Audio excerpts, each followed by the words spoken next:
Hey everybody, all you mountaineers, welcome to the third commentary track for Historyland on the Indiana Jones adventure. Today I'm joined, of course, by my writer, Jeremy. Why don't you say hello? Hello, everybody. And this is going to be a very, I think, this is going to be a very interesting commentary track because we're going to have a lot to get off our chests about this video, but A lot of blood, sweat, and tears in this one, for sure. yes, yes, that would be the correct words to use. But let's go ahead and get right into it. All right, 3, 2, 1, go. All right, right off the bat, right off the bat. I'm just gonna go ahead and lay it all out there. I said this on the podcast the other day.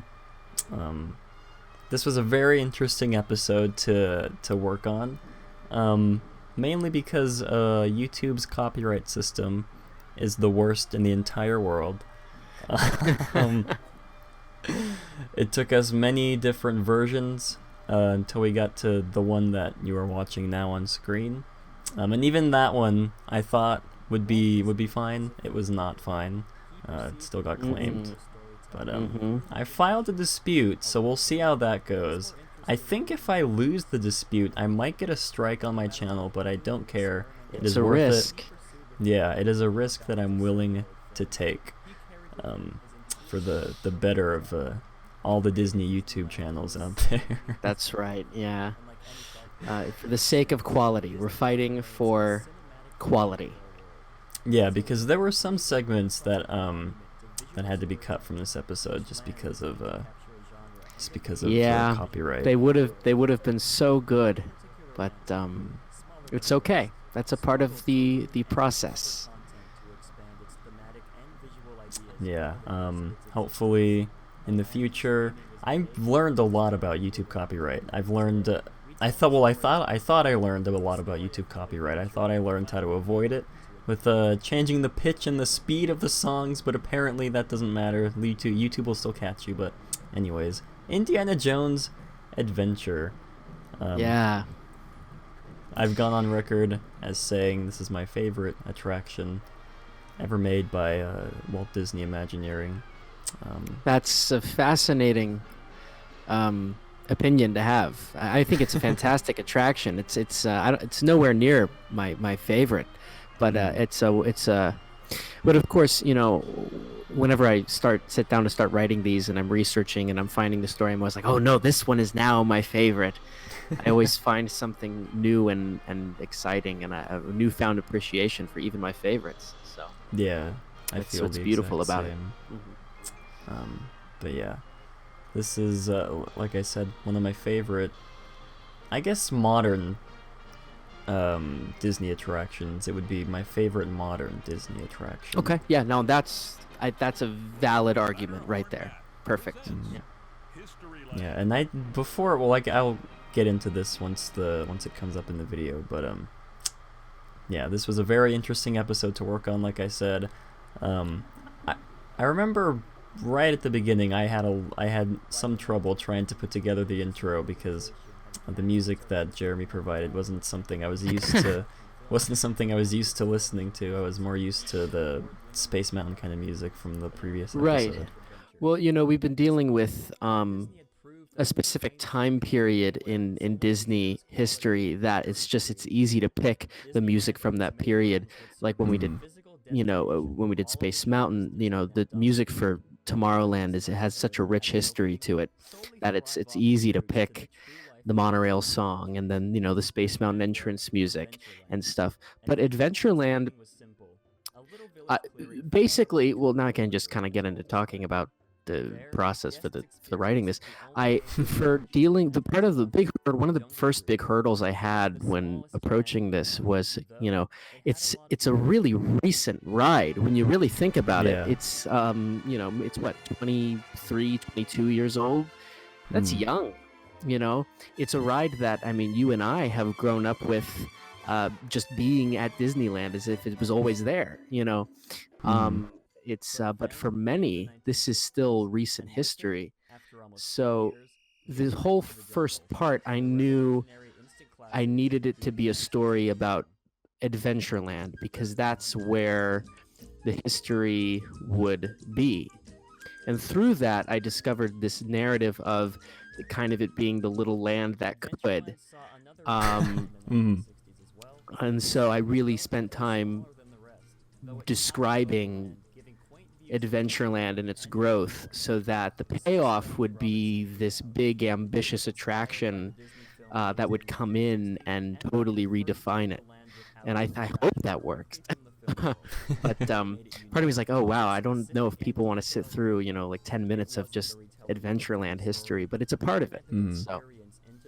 Yeah, and I feel like Adventureland is a really underrated land in Disneyland, just because it is so small. There's not a lot of attractions in it. Only 3 attractions in Adventureland, I think. So you have the Tiki Room, you have the Jungle Cruise, you have now Tarzan's Treehouse, and Indiana Jones. It is still the smallest land in the park, but again, as I wrote in the video, it has a lot of life, literally and figuratively. Yeah, and Adventureland has always been one of my favorite lands. Mostly, I guess, mainly because of the music that plays throughout the land. Really gives ties the whole area together. Oh yeah, and speaking of music, that just brought me back to what I was originally going to say was, so there's a great album I'm sure people know of.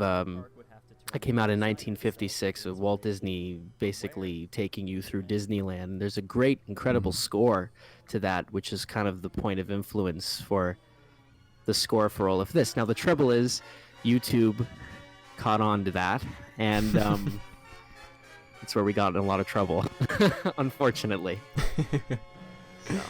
We still made it work, though. It might be a little bit different. Some people who might know the original songs might realize that the song was sped up a little bit, but it still works. Yeah. Probably not as much as it would if it was playing at normal speed, but it still works nonetheless. Right. I always love this commercial because the people are always swaying in the different direction than the ride's actually going. Right. And before making this episode, I didn't realize Tony Baxter had such a big hand in Star Tours. Oh, yes. I guess it never clicked in my head. Yes.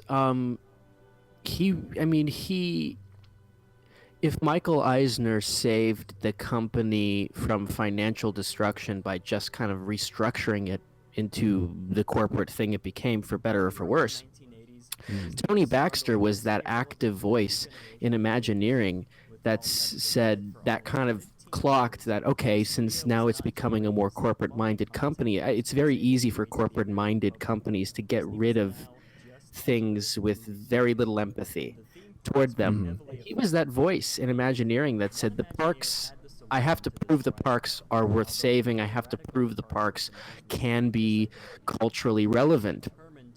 And there he is. But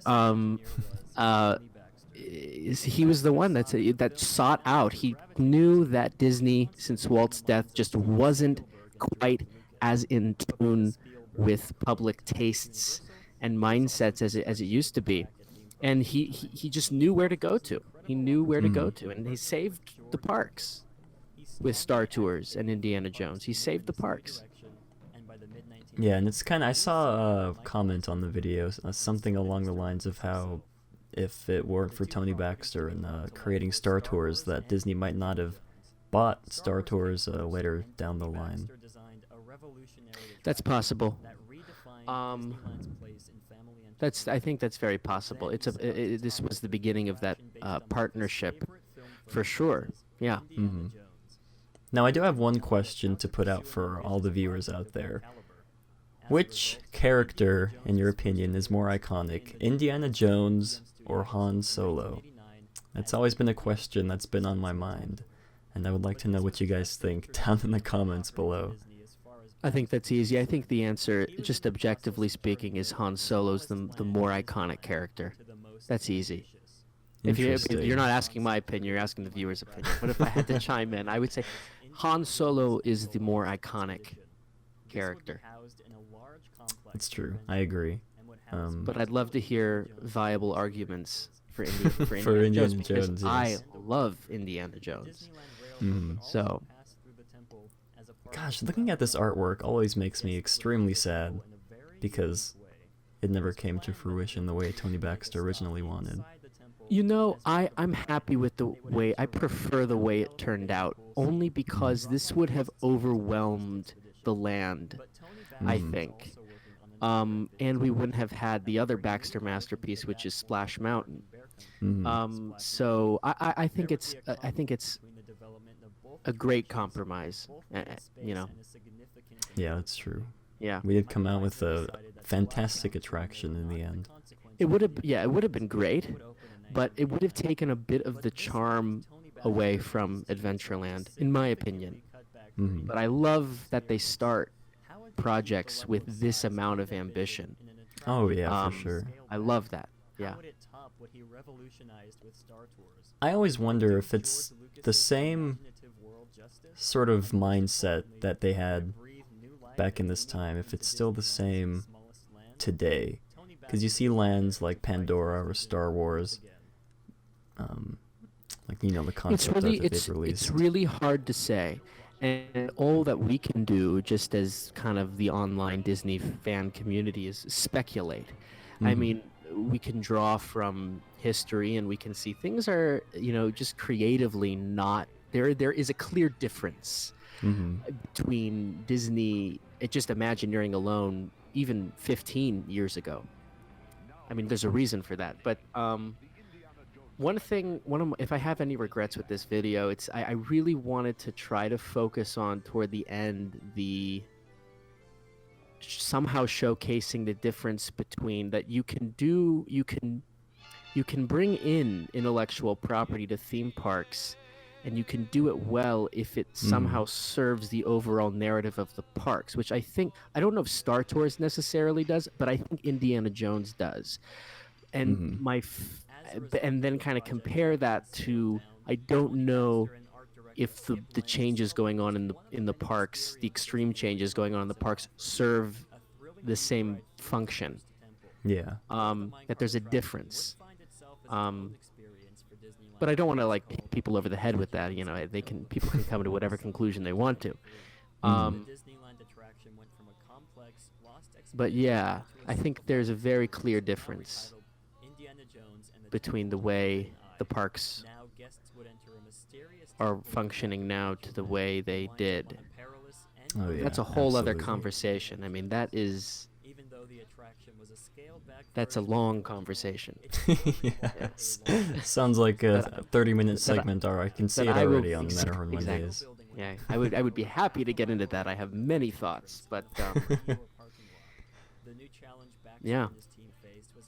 Now, a couple weeks ago on the Pirates episode, I was praising the amount of footage I had at my disposal when it came to B-roll of the Pirates of the Caribbean back when it first opened. And this is almost the complete opposite. I've searched through YouTube countless hours trying to find... There's some stuff, yeah. It's mostly like TV specials with some random celebrities that I've never heard of, but the camera is always focused on the celebrities and not on the ride itself.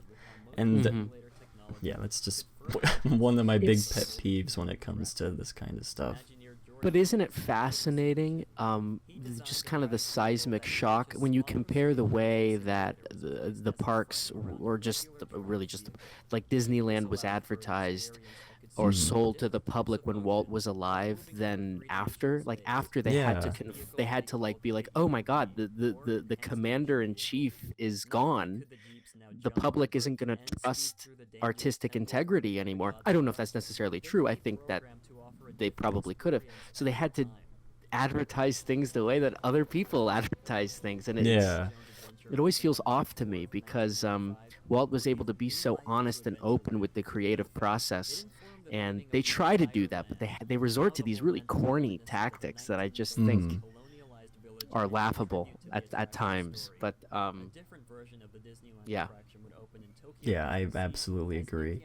And looking at the footage of the Tokyo version of this ride makes me realize that the Disneyland version needs a big refurbishment to sort of stay up to date. Well, they refurbish it. They try to refurbish it. I feel like every year. Every year I go on back on it and I'm like, oh, okay, they updated the rat effect a little bit, or they added the projection mapping on Mara a few years ago.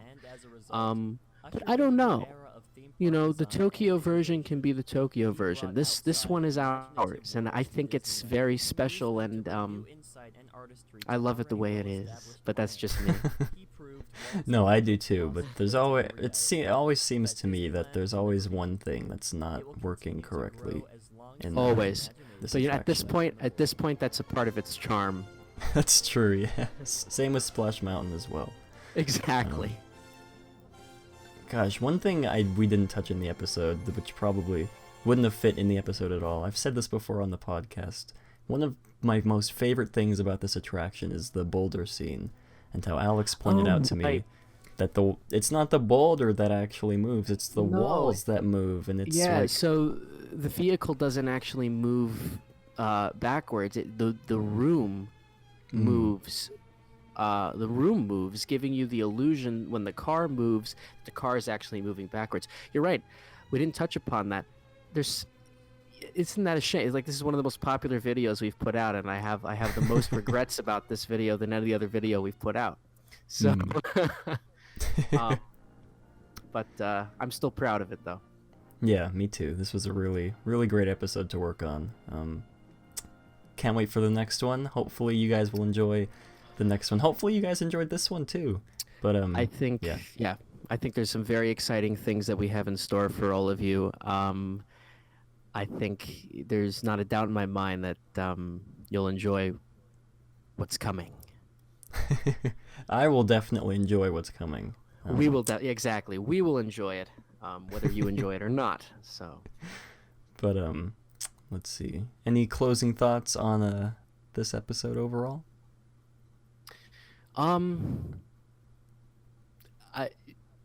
I wish I could have done more, but there's nothing more to say. It's in the past now. The final collaborator are the viewers, which is very a sappy comment, but it's true. Absolutely. But yeah, like I said, one of my all-time favorite attractions, and I'm finally proud to do this attraction justice in one of my videos. Because as you guys know, I did make a Historyland video on Indiana Jones in the past. It was supposed to be a two-parter, but the channel I collaborated with never followed through with the second part. And now here we are, almost 5 months, maybe 4 months later, new and improved. Finally, done the right justice. But yes, thank you all for joining us this week on Commentaryland. Big shout out to whoever came up with the name Commentaryland. I don't remember who exactly came up with it. Yeah, big thanks to the person who suggested that.